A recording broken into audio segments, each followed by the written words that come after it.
Hello friends, আজকে নতুন দিন, আজকে নতুন টপিক। গত ভিডিওতে আমরা নদী নিয়ে আলোচনা করেছিলাম, নদীর ফলে গঠিত ভূমিরূপ নিয়ে আলোচনা করেছিলাম। আজকে টপিক নাম্বার হচ্ছে এর পরেরটা, অর্থাৎ হিমবাহ টপিক নেম, যার অর্থ হচ্ছে গ্লাসিয়ার অ্যান্ড ল্যান্ডফর্ম। এই গ্লাসিয়ার বা ল্যান্ডফর্ম থেকে কি প্রশ্ন আমাদের দেখতে হবে, চলো দেখে নিই। প্রথম প্রশ্ন, হিমশ্রী কয়টি অংশ? হিমশ্রীর অবশ্যই অপশনে 3টি অংশ থাকবে। হিমশ্রীর 3টি অংশ। ভারতের একটি পিরামিড চূড়ার উদাহরণ দাও। দেখো 4খানা অপশন দেওয়া আছে, সঠিক উত্তর হবে অপশন এ নীলকণ্ঠ। গ্রাবরেখার অপর নাম কি? এটা অনেকেরই জানা, সঠিক উত্তর অপশন সি মোরেন। শার্ক কথাটি প্রথম কে ব্যবহার করেন? সঠিক উত্তর হবে অপশন এ সার্পেন্টিয়ার। সার্পেন্টিয়ার প্রথম শার্ক কথাটি ব্যবহার করেন। বহি ধৌত সমহী নদী দ্বারা বিচ্ছিন্ন হলে তাকে কি বলা হয়? সঠিক উত্তর হচ্ছে ভ্যালি ট্রেন। হিমবাহে ক্ষয়কার্যের ফলে সৃষ্ট গর্তকে কি বলা হয়? সঠিক উত্তর হচ্ছে প্রস্তরখাদ। নেক্সট দেখো, হিমশ্রীর নিম্ন প্রান্তের উত্থিত, হিমশ্রীর নিম্ন প্রান্তের উত্থিত খাড়া অংশ কি নামে পরিচিত? সঠিক উত্তর অপশন বি রাইজার। যেহেতু একটা হিমবাহ যদি এরকম ঢালু ভাবে প্রবাহিত হয় এইভাবে, তো এই যে খাড়া অংশটা এটাকে রাইজার বলে, ঠিক আছে, এটাকে বলে রাইজার, ঠিক আছে। নেক্সট, মহাদেশীয় হিমবাহের প্রান্তভাগে অবস্থিত বরফমুক্ত পর্বতচূড়াকে কি বলা হয়? সঠিক উত্তর হবে নুনাটক্স। মহাদেশীয় হিমবাহের প্রান্তভাগে অবস্থিত বরফ মুক্ত পর্বতচূড়াকে বলা হয় অপশন বি নুনাটক্স। পৃথিবীর দ্রুততম হিমবাহের নাম কি? সঠিক উত্তর হবে অপশন ডি জ্যাকবসন। পৃথিবীর দ্রুততম হিমবাহের নাম হচ্ছে জ্যাকবসন। শার্ক স্ক্যান্ডিনেভিয়ায় কি নামে পরিচিত? সঠিক উত্তর হচ্ছে বটন ও জেদেল। স্ক্যান্ডিনেভিয়ায় বটন ও জেদেল নামে পরিচিত। হিমবাহের মস্তক দেশে বিপরীতমুখী ক্ষয়ের ফলে সৃষ্ট ভূমিরূপ কোনটি? সঠিক উত্তর হবে অপশন সি কল। ওয়েলসে হিমদ্রোণীগুলি কি নামে ডাকা হয়? ওয়েলসে হিমদ্রোণীগুলিকে ডাকা হয় অপশন সি কুম বলা হয়। হিমদ্রোণীগুলিকে কুম বলা হয়। স্কটল্যান্ডের শার্ক কি নামে পরিচিত? সঠিক উত্তর অপশন ডি করি। স্কটল্যান্ডে করি নামে পরিচিত। নিম্নলিখিত কোনটি হিমবাহজাত ভূমিরূপ নয়? দেখো কল আছে, এরিটে আছে, হর্ন আছে, গ্লুপ আছে। সঠিক উত্তর হবে অপশন ডি গ্লুপ। গ্রিনল্যান্ডের বৃহত্তম বরফরাশি কোন প্রকার হিমবাহের উদাহরণ? সঠিক উত্তর অপশন বি মহাদেশী হিমবাহের উদাহরণ। রসেমতানি শব্দটি প্রথম কে ব্যবহার করেন? সঠিক উত্তর হবে অপশন সি শশার। SAUSER শশার। নেক্সট, রসেমতানি কথাটির অর্থ কি? রসেমতার কথাটির অর্থ হলো অপশন বি ভেড়ার মাথা। হিমদ্রোণীতে রাইজার ও ট্রেডের মধ্যবর্তী অংশ কি নামে পরিচিত? সঠিক উত্তর হচ্ছে রিগল। পৃথিবীর ধীরতম হিমবাহের নাম কি? সঠিক উত্তর হবে অপশন সি মেসার হচ্ছে পৃথিবীর ধীরতম হিমবাহ। কড়ি বা সার্কের অপর নাম কি? দেখো কুম দেওয়া আছে, কার দেওয়া আছে, বটন জেদেল আছে, সবকটি আছে। উত্তর অবশ্যই সবকটি হবে। কারও বলা হয়, আবার কুমও বলা হয়, বটন জেদেলও বলা হয়। হিমশ্রী পশ্চাৎমুখী ঢাল বিশিষ্ট সমতল অংশ কি নামে পরিচিত? সঠিক উত্তর হবে রিগল। গ্রাবরেখা একে অপরের উপর সঞ্চিত হয়ে তাকে কি বলা হয়? সঠিক উত্তর হবে অপশন সি রোজেন গ্রাবরেখা। ড্রামলিন অধ্যুষিত অঞ্চলে কোন ধরনের জল নির্গম প্রণালী দেখা যায়? সঠিক উত্তর হবে অপশন ডি জাফরি রূপী। হিমবাহের সম্মুখ ভাগের আকৃতি জীবের মতো হলে তাকে কি বলা হয়? সঠিক উত্তর হবে অপশন সি স্নাউট। জীবের মতো হলে হিমবাহের অগ্রভাগ, তখন কি বলবো? স্নাউট। গ্লাসিয়াল প্রোটেকশন থিওরি কে দেন? সঠিক উত্তর option B Garwood. Glacial erosion theory কে দেন? সঠিক উত্তর হবে অপশন এ এইচ হবস। তাহলে মাথায় রেখো, glacial protection theory Garwood, glacial erosion theory H Hobbs. পৃথিবীর বৃহত্তম পাদদেশে হিমবাহের নাম কি? সঠিক উত্তর হবে অপশন বি মালাস্পিনা। পাদদেশে হিমবাহ হচ্ছে মালাস্পিনা।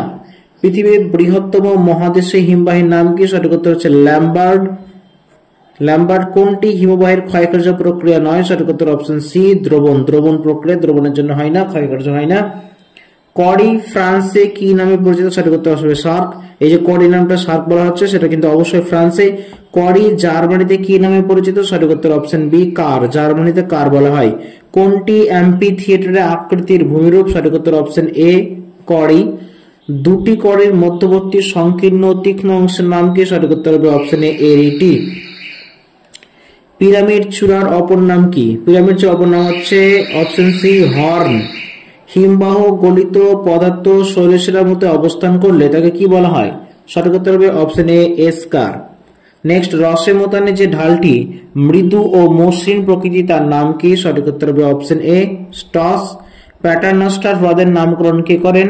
সঠিক উত্তর হবে option C cotton. Option C cotton. প্রাথমিক অবস্থায় বরফ কণাগুলো পরপর আলগা অবস্থায় প্রাথমিক অবস্থায় বরফ কণাগুলো পরপর আলগা অবস্থায় লেগে থাকে এবং সেগুলোর মধ্যবর্তী ফাঁকগুলো বাতাসপূর্ণ থাকে। এইরূপ আলগা তুষার কণা কি নামে পরিচিত? সঠিক উত্তর হবে অপশন এ নেভে। আলগা তুষার কণা অর্থাৎ নেভের উপর পরবর্তীকালে তুষারপাত হয়ে জমাট বেঁধে কঠিন হয়, সেটাকে কি বলা হয়? সেটাকে অবশ্যই কি বলে? ফার্ন বলা হয়। FIRN, ফার্ন বলা হয়। প্রথমে যে তুষারপাত হবে সেটাকে আমরা বলবো নেভে, তারপরে এর উপর চেপে গেলে এবং শক্ত হয়ে কঠিন হয়ে গেলে সেটাকে আমরা ফার্ন বলবো, তার উপর চেপে গেলে তখন আমরা তাকে গ্লাসিয়ার বা হিমবাহ বলবো। এইভাবে হিমবাহের ফর্মেশন হয়। জার্মান শব্দ ফার্ন বা ফিন কথার অর্থ কি? সঠিক উত্তর হবে অপশন সি গত বছরের। হিমরেখার ক্ষেত্রে কোনটি সঠিক? দেখো চারটি অপশন ভালো করে পড়ে নাও। যে কাল্পনিক সীমারেখার ঊর্ধ্বে সর্বদা বরফ জমে থাকে, যে কাল্পনিক সীমারেখার নিচে বরফ গলে যায়, সমান পুরুত্ব বিশিষ্ট হিমবাহের সংযোগ রেখা। অপশন ডি এ ও বি। অবশ্যই অপশন ডি এ ও বি হবে। যে কাল্পনিক সীমারেখার ঊর্ধ্বে সর্বদা বরফ জমে থাকে, এই জিনিসটা আর এই জিনিসটা কিন্তু একই অর্থ, যে কাল্পনিক সীমারেখার নিচে বরফ গলে যায়। ক্লিয়ার? এই যে যে এটা হিমবাহ হয়, এটা যদি আমার বরফ জমে থাকে, যে এই যে কাল্পনিক একটা রেখা, এটা মানে হিম বরফ জমে আছে, এটা কিন্তু বরফ গলে যাচ্ছে, সো এটাকে আমরা কি বলবো? হিমরেখা বলবো। হিমরেখা উচ্চতা কোন প্রাকৃতিক বিষয়ের উপর নির্ভরশীল? অক্ষাংশ, ঢালের প্রকৃতি, বায়ুপ্রবাহ। অবশ্যই সঠিক উত্তর অপশন ডি সবকটি হবে। বিপুল পরিমাণ হিমরাশি প্রস্থ সহ পর্বতের উচ্চ অংশ থেকে প্রবল বেগে নিচে আশ্রয় পড়ে তাকে কি বলে? তাকে বলা হয় হিমানী সম্প্রপাত। তাকে বলা হবে হিমানী সম্প্রপাত। হিমালয় সম্প্রপাতের নিচের বৃষ্টি গুরুত্বপূর্ণ ভূমিকা রাখে কোনটি? মাধ্যাকর্ষণ টান, ভূমিকম্প, ঢালে পাদদেশে অবক্ষয়। সবকটি। অপশন ডি সবকটি হবে। হিমবাহের বরফের বার্ষিক সঞ্চয় এবং বার্ষিক ক্ষয়ের অনুপাতে পরিমাণগত সম্পর্ক কি? অপশন এ হিমবাহের সংগত আয় ব্যয় হিসাব। নেক্সট, উচ্চ পার্বত্য উপত্যকায় হিমবাহ এবং বরফাবৃত পর্বত পাশের মধ্যে গভীর ফাটল কি বলা হয়? সঠিক উত্তর হবে বার্গসুন্ড। বার্গসুন্ডকে ফরাসি ভাষায় কি বলা হয়? বার্গসুন্ডকে ফরাসি ভাষায় বলা হয় অপশন এ রিমে। পার্বত্য হিমবাহ বৈষম্যমূলক প্রবাহের দরুন হিমবাহের পৃষ্ঠে টান পড়ে যে অসংখ্য ফাটল সৃষ্টি হয় তাকে কি বলে? Option B crevasse. সঠিক উত্তর। তুষার দ্বারা ক্ষয়কে কি বলা হয়? সঠিক উত্তর অপশন সি নেভেশন। হিমবাহ উপত্যকার আকৃতি কিরূপ? সঠিক উত্তর অপশন বি ইউ আকৃতির হবে হিমবাহ উপত্যকার আকৃতি। এবার দেখো নেক্সট কোশ্চেন 51 নম্বর। বানানটি চিহ্নিত করো, ভালো করে পড়ো। হিমবাহের অ্যাবলেশন দ্বারা হিমবাহের পশ্চাৎ অপসারণ হয়। উপত্যকা হিমবাহের ন্যূনটাক্স দেখা যায় না। রসমতনে একটি হিমবাহকে সঞ্চারিত ভূমিরূপ।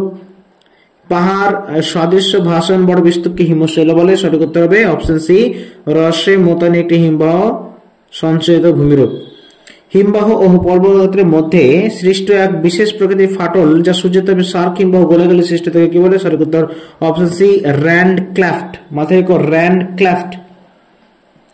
হিমবাহের পশ্চাৎ অপসারণের দ্বারা পলিরাশি থিতিয়ে পলিস্তর গঠিত হয়। হিমবাহের পশ্চাৎ অপসারণের দ্বারা পলিরাশি থিতিয়ে পলিস্তর গঠিত হয়। এরূপ একজোড়া স্তরকে বলা হয় অপশন এ ভার্ব। ভার্বের অপর নাম কি? ভার্বের অপর নাম হচ্ছে রিদমাইট। ভালো করে মাথায় রেখো রিদমাইট। হিমবাহ কটি প্রক্রিয়ায় ক্ষয় সাধন করে? সঠিক উত্তর হবে অপশন দুটি। হিমবাহের চাপের দ্বারা পর্বত গাত্র থেকে পাথর আলগা হয়ে বেরিয়ে আসার প্রক্রিয়া কি নামে পরিচিত? সঠিক উত্তর হচ্ছে অপশন সি উৎপাটন। পাশাপাশি তিনটি চারটি কড়ি গঠিত হলে এদের মাঝখানে অংশ খাড়া হয়ে অবস্থান করে তাকে কি বলে? অবশ্যই অপশন এ পিরামিড চূড়া। কোন হিমবাহ উপত্যকাগুলিকে ঝুলন্ত উপত্যকার মতো দেখা হয়? সঠিক উত্তর হবে অপশন বি উপহিমদ্রোণী। স্টিফ রক কাকে ডাকা হয়? স্টিফ রক আরেকটার নাম কি? সঠিক উত্তর হবে অপশন বি রসে মতনে। রসে মতনে মূলত কোথায় দেখা যায়? সঠিক উত্তর অপশন এ পার্বত্য অংশে দেখা যায়। হিমদ্রোণীর ক্ষেত্রে কোনটি সঠিক? হিমবাহ উপত্যকা বাঁক সৃষ্টি করে অগ্রসর হয়। হিম উপত্যকা ভি ও আই আকৃতির হয়ে থাকে। হিম উপত্যকার পার্শ্বদেশ খাড়া ও মসৃণ হয়। সমভূমি অঞ্চলে হিমদ্রোণী দেখা যায়। সঠিক উত্তর অপশন সি হিমবাহ উপত্যকার পার্শ্বদেশে খাড়া ও মসৃণ হয়। হিমবাহের গতিপথে কঠিন শিলার অবস্থান নিম্নলিখিত কোন ভূমির গঠনে সাহায্য করে? সঠিক উত্তর হবে অপশন বি ক্র্যাগ ও টেল। এইভাবে যখন কঠিন কোমল শিলা পর্বত সাজানো অবস্থায় থাকবে, এইভাবে তখন এই যে এখানে ধরো কঠিন শিলা আছে, এখানে নরম শিলা আছে, যখন হিমবাহ প্রবাহিত হবে তখন কঠিন শিলার জন্য কিন্তু নরম শিলা বেঁচে যাবে, ফলে এই জায়গাটা কিন্তু ক্ষয় করবে, কিন্তু এই জায়গাটা মসৃণ হয়ে থাকবে। এটাকে বলে ক্রাক, এটাকে বলে টেল।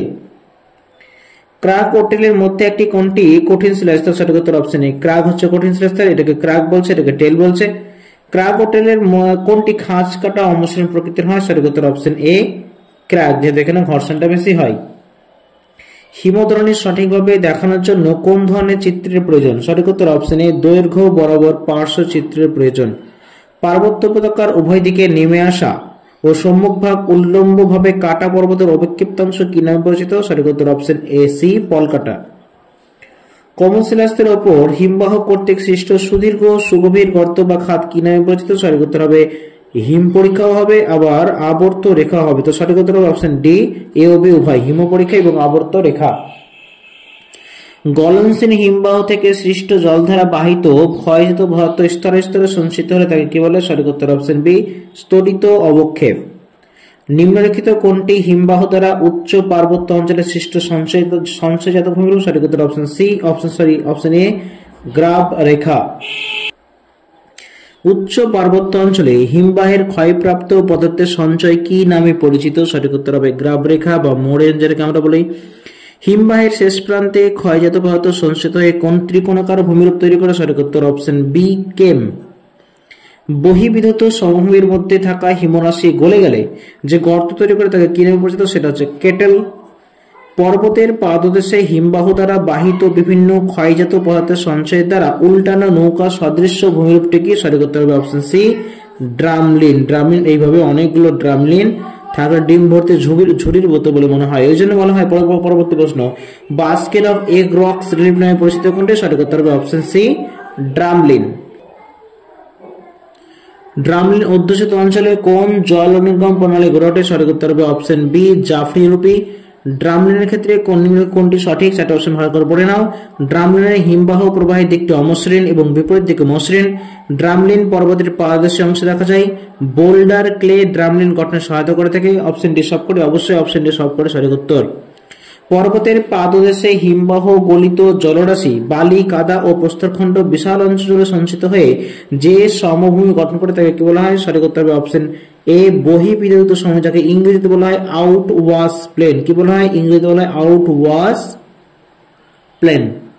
নেক্সট, বহিবিধূত সমভূমি আইসল্যান্ড কি নামে পরিচিত? সঠিক উত্তর অপশন বি স্যান্ডিওর। হিমবাহের অবক্ষেপণ কার্যে গড়ে ওঠা কর্দম নুড়ি বালি প্রভৃতি স্তরই হলো আসলে অপশন এ টিলাইট।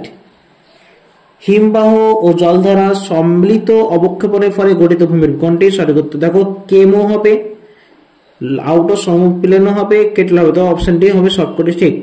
কোথায় কেম গঠিত হয়? সঠিক উত্তর হবে অপশন এ পর্বতের পাদদেশে গঠিত হয়। রসেমতনের সৃষ্টির জন্য কোনটি দায়ী? সঠিক উত্তর হবে অবকর্ষ উৎপাটন প্রক্রিয়া সবচেয়ে বেশি দায়ী। নিম্নলিখিত কোন হ্রদে ভার্বের সঞ্চয় দেখা যায়? সঠিক উত্তর হবে অপশন বি কেটেল হ্রদ। নেক্সট, উপত্যকার নিচের অংশে হিমবাহ গলতে থাকলে উপত্যকা গাত্র এবং হিমবাহের মধ্যে যে ফাঁক তৈরি হয় তাকে কি নামে পরিচিত? সেটা হচ্ছে অবশ্যই অপশন ভি ফসি বলা হয়। হিমদ্রোণী তলদেশের ভূমিতে সৃষ্টি গ্রাব রেখা কোনটি? সঠিক উত্তর হচ্ছে ভূমি গ্রাব রেখা। বিক্ষিপ্তভাবে সজ্জিত গ্রাব রেখা কোনটি? সঠিক উত্তর হচ্ছে অপশন বি অবিন্যস্ত গ্রাব রেখা। গ্রাব রেখা বলয় আকারে সঞ্চিত হলে তাকে কি বলা হয়? সেটা হচ্ছে অপশন বি বলয়িত গ্রাব রেখা। হিমবাহের প্রবাহ পথে দুই পার্শ্বে সঞ্চিত গ্রাব রেখাকে বলা হয় পার্শ্ব গ্রাব রেখা। হিমবাহ উপত্যকার দুপাশে কেম গঠিত হলে তাকে বলা হয় অপশন বি কেম মঞ্চ। নেক্সট, স্প্যানিশ ভাষায় শার্ক কি নামে পরিচিত? সঠিক উত্তর ইয়ো ও শার্কো। মাথায় রেখো, ইয়ো ও শার্কো। করির তো অনেক রকম নাম, শার্ক অনেক রকম নাম, এই নামগুলো কিন্তু তোমাকে অবশ্যই মাথায় রাখতে হবে। কাশ্মীর উপত্যকার ঝিলাম নদীর উপনদী লিভার উপত্যকা কোন ভূমির উদাহরণ? সঠিক উত্তর হচ্ছে অপশন সি রসে মোতানে। বদ্রীনাথের কাছে ঋষিগঙ্গা কোন ভূমির উদাহরণ? সঠিক উত্তর হচ্ছে অপশন ডি ঝুলন্ত উপত্যকা।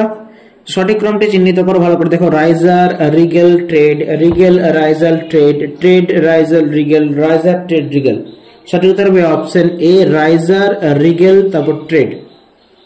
এই যে আমি যদি একটা ভূমিরূপ এঁকে নিই এইভাবে, আমি দেখাচ্ছি দেখো, এইভাবে যদি আমি একটা ভূমিরূপ এঁকে নিই, তাহলে এটাকে আমরা বলবো ট্রেড, এটাকে বলবো আমরা কি রাইজার, আর এটাকে বলবো কি আমরা সরি এটা রাইজ, এটা হচ্ছে আমাদের ট্রেড, এটা হচ্ছে আমাদের রিগেল, এটা হচ্ছে রাইজার। তাহলে এখান থেকে যদি শুরু করি, প্রথমে রাইজার আসবে, তারপর রিগেল আসবে, তারপর আসবে ট্রেড। ওকে, নেক্সট দেখো,